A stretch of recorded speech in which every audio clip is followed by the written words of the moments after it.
ఈ పక్క కనిపిస్తుందంట.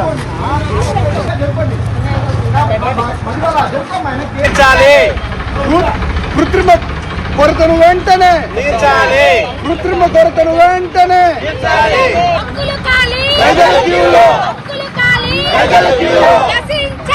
ప్రభుత్వ వైఖరి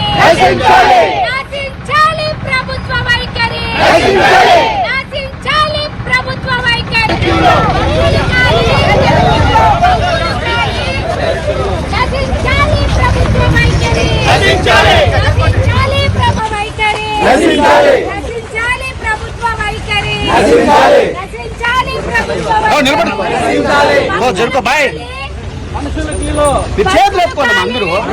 సైకిల్ వాడు కానీ ఒక బైక్ వాడు కానీ ఒక రోజు గడిపి ఆ పెట్రోల్ కొట్టించి అతను తన జీవనోపాధి చూసుకుంటూ కుటుంబాన్ని పోషించి దేశంలో ఎక్కడా లేని విధంగా ఇంధన కొరత సమస్య ఆంధ్ర రాష్ట్రాన్ని పట్టి పీడించినటువంటి సందర్భం ఏదైతే ఉందో చాలా ఆశ్చర్యానికి గురి చేసింది.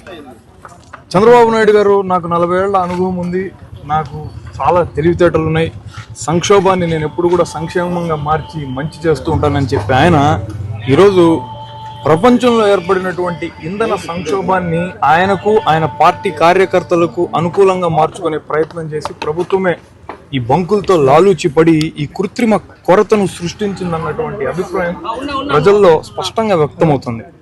దీనికి కారణం ఏంటంటే ఇలాంటి పరిస్థితి ఇంకా ఏ రాష్ట్రంలోనూ మనం చూడలేదు.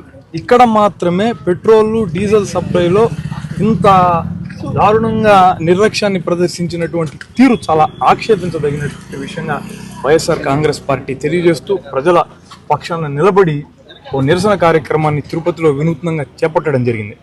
ప్రభుత్వం ఇలాంటి విపత్కర పరిస్థితుల్లో తమ వైఖరిని మార్చుకోకపోతే పోరుబాట పట్టడానికి కూడా వైఎస్ఆర్ కాంగ్రెస్ పార్టీ వెనకాడబోదన్న విషయాన్ని హెచ్చరిస్తూ గతంలో మీరు చేసినటువంటి తప్పుల్ని కూడా మరోసారి మేము ఎత్తి చూపుతున్నాం.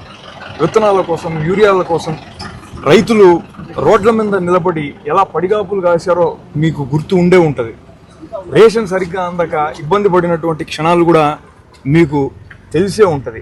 అయినప్పటికీ కూడా ఈ ఫ్యూయల్ షార్టేజ్ వస్తుందన్న విషయం తెలిసి కూడా మీరు మౌనంగా వ్యవహరించి అవార్డుల కోసం ముంబై చుట్టూ తిరుగుతూ 6 డజన్ మంది మంత్రులను సింగపూర్లో